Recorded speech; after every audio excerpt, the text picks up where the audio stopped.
noi siamo le Zentraglie, siamo in via Pignasecca 14 a Napoli. Antico ristorantino napoletano tradizionale di trippa. E non solo però, perché facciamo anche cucina tradizionale napoletana. Qual è la storia delle Zentraglie? Come è nata? La storia delle Zentraglie nasce nel 2006. Diciamo che inizialmente questo locale qua l'abbiamo aperto nel 1965. Poi diciamo arriva alle Zentraglie del passaggio da padre in figlio, queste cose qua di eredità, di queste cose. Io misi il nome delle Zentraglie per richiamare il fatto delle sorprese in inglese, interiora, perché in effetti le Zentraglie c'è una storia indietro, non è una cosa semplice, c'è una storia. Quali sono stati i momenti proprio che hanno portato al fondamento?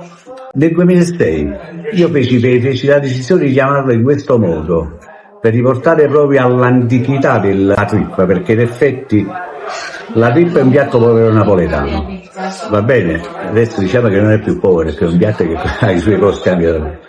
Però all'epoca, quando all'epoca si facevano pranzi al palazzo, queste cose qua, si buttavano tutte le interiore, venivano buttate nel postato. E diciamo che c'era un cerimoniale, il capocuoco, lo chef di corte richiamava la popolazione povera dicendo le son prese, cioè l'interiore, e buttava, diciamo che poi il derivato della parola le Zentraglie. Volevamo sapere qual è la differenza tra macellaio e mercaiuolo. Questa è una grande differenza, allora. La differenza dobbiamo andare un po' indietro. Allora, una volta ci stavano ogni tipo di, diciamo la macelleria, no? Non vendeva tutto, non vendeva per dire non vendeva trippa, fegato, cuore, carne, no.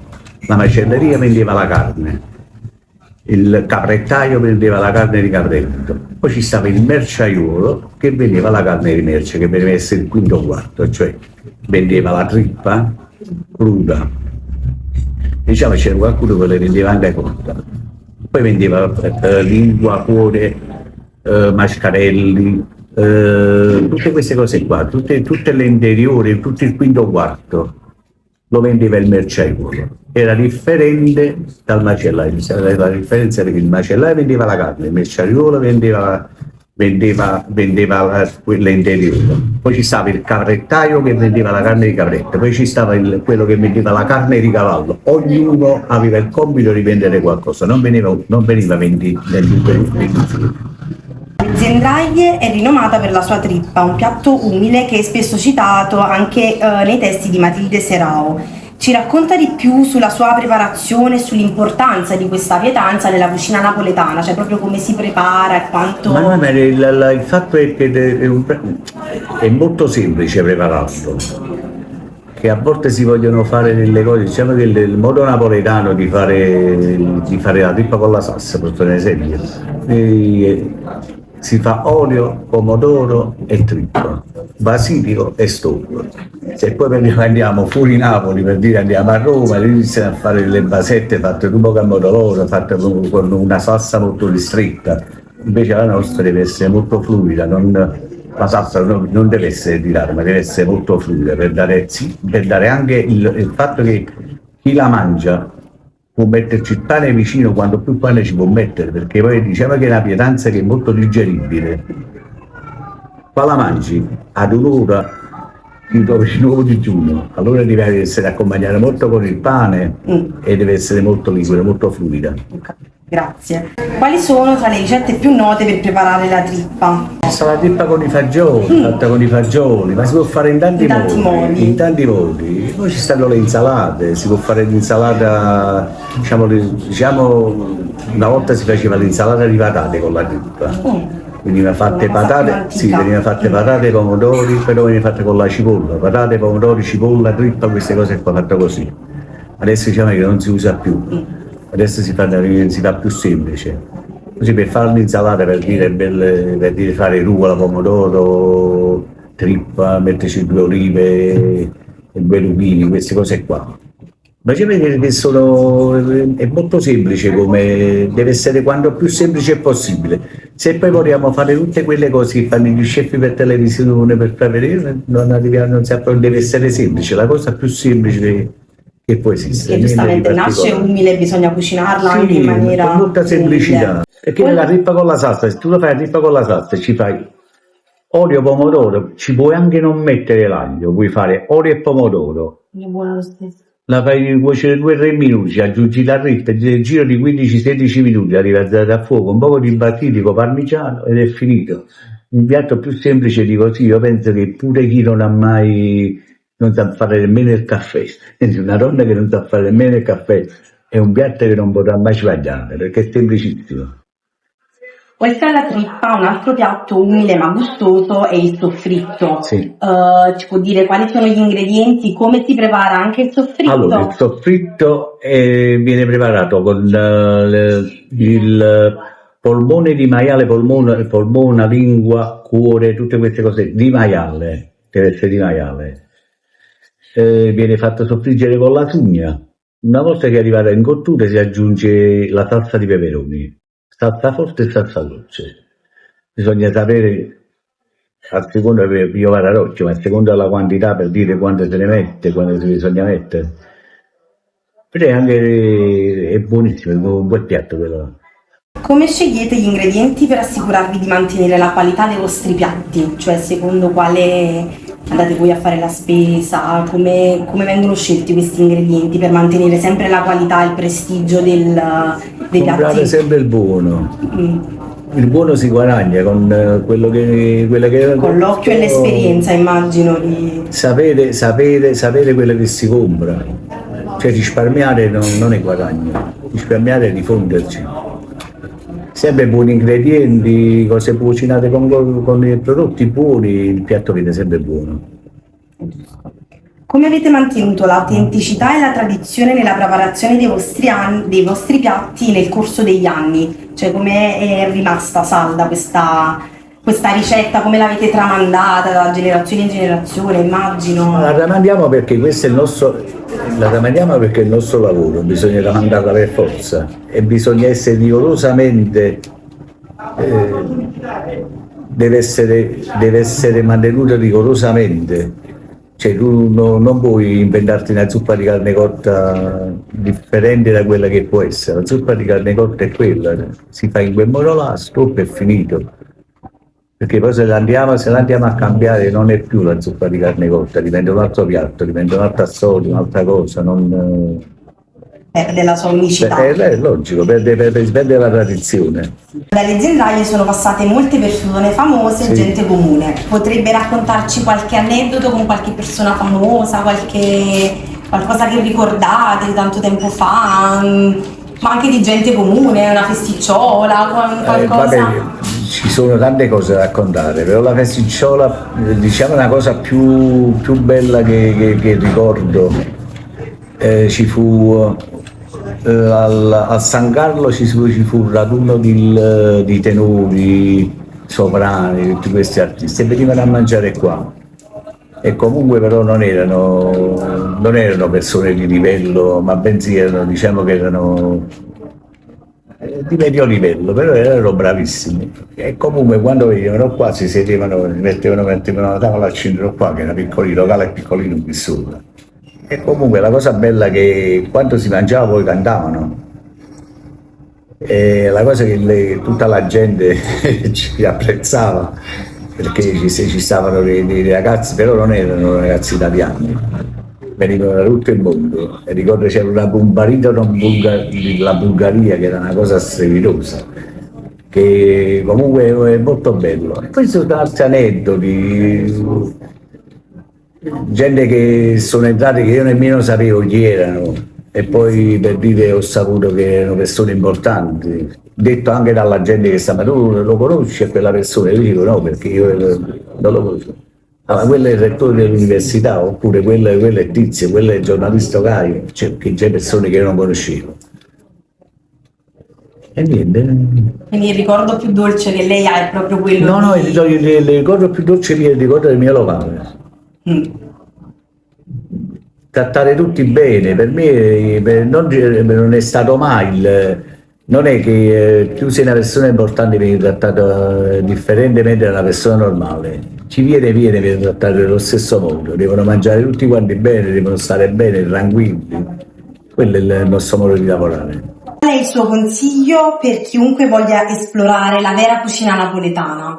Un consiglio, pensiamo, noi siamo napoletane, però una persona che viene dall'estero, dal nord, un consiglio proprio di cuore, come un vero esperto sa. Allora, diciamo, parliamo del lavoro mio, va bene? Di quello che sia il mio lavoro.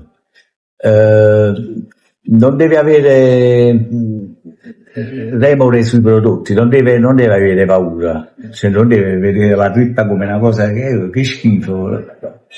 Allora, tu provalo e poi dopo vediamo tu cosa dici. Ma questo non è solo per la trippa, per tante cose che noi mangiamo a Napoli, perché abbiamo una cucina che è molto vasta. E ci sono tante cose che la gente che vengono dall'estero non l'hanno mai mangiate. Per lì a mangiare pesce crudo, per lì alici crude, queste cose. Adesso c'è il sushi. Ma io mangio alici crude da quando sono nato.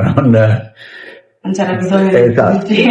Perché a me è capitato pure che è venuto qualcuno, a volte capitano delle situazioni particolari, perché a me è capitato che è venuto un australiano, venne questo ragazzo e voleva mangiare la trippa, e c'era lui e una ragazza italiana, e io gli feci un bel piatto di trippa all'insalata, lui lo mangiava e ogni volta che lui si metteva il pezzo in bocca faceva... Allora dissi vicino alla ragazza, dissi, ma perché questo? Perché poi in effetti diciamo che queste cose che noi vediamo, a parte la trippa, che la trippa in sé per sé, diciamo, nel modo come la cuciniamo noi, come la lavoriamo noi a Napoli, è differente da come si può mangiare in tutta parte dell'Italia, no? Ma se parliamo del piede di vitello, ma lo mangiano del nebbetto, c'è il muso. Loro lo mangiano, se mangiano il bollito si fa con il musetto di vitello, si fa con i nervetti, si fa con il pollo, diciamo che sono ingredienti che loro li mangiano. Perché tu vieni a Napoli e mi fai, e va bene al sud? Allora parliamo dell'australiano. Quando lui mangiava, dissi, ma tu, dissi alla ragazza, ma perché questo gli porta che mette un pezzo in bocca, ha quella sensazione di... Dice no, ma lui non ha mai mangiato la trippa cruda. Guarda, ho visto la trippa non è cruda, è cotta. Quello sta mangiando la trippa lessa, è bollita. Quando la ragazza gli fece capire che in effetti la trippa era cotta, allora lui si riprese e la mangiava in un altro modo, la mangiava con gusto, la mangiava che gustava il piatto. Allora a volte anche non sapere cosa ti stai mangiando porta a distaccarsi da queste cose, che poi ci sono tanti turisti che vengono a Napoli. Ci sono ragazzi che portano i gruppi qui vicino, che vengono da tutto il mondo, e tutti quanti la mangiano e tutti quanti la trovano buona. Cioè si fanno convincere da chi li guida, dalla guida turistica. Però non riesce, perché la guida turistica gli fa capire i piatti,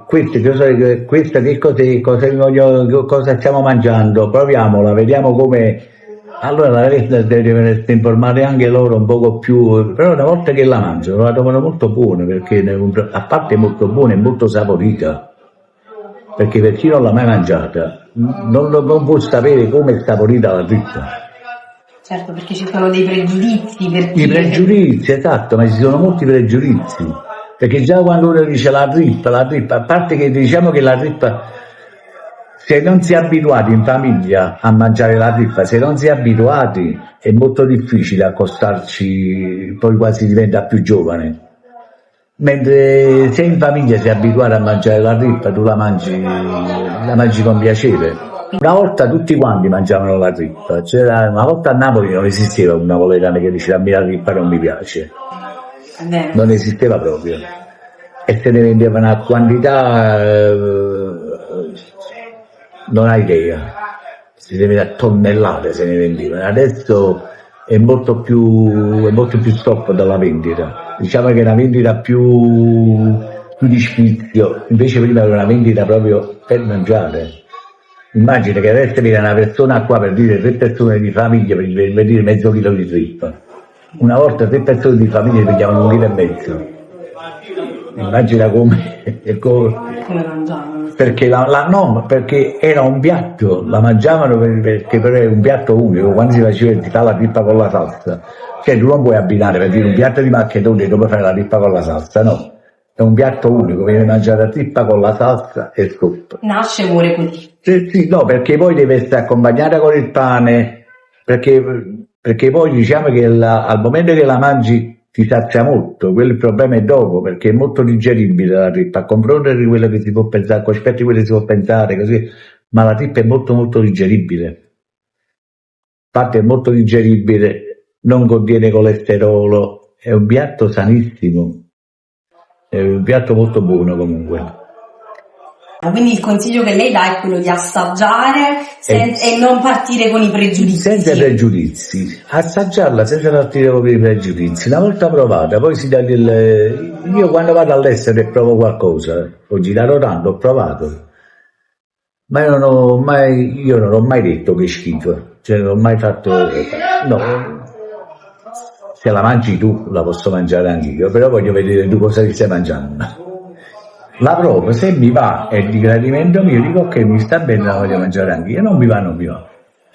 Però il consiglio è sempre quello, prova. E dopo che hai provato, puoi dirmi cosa ti stai mangiando, ma è un qualcosa di saporito, di buono, oppure un qualcosa che non è buono. Grazie mille.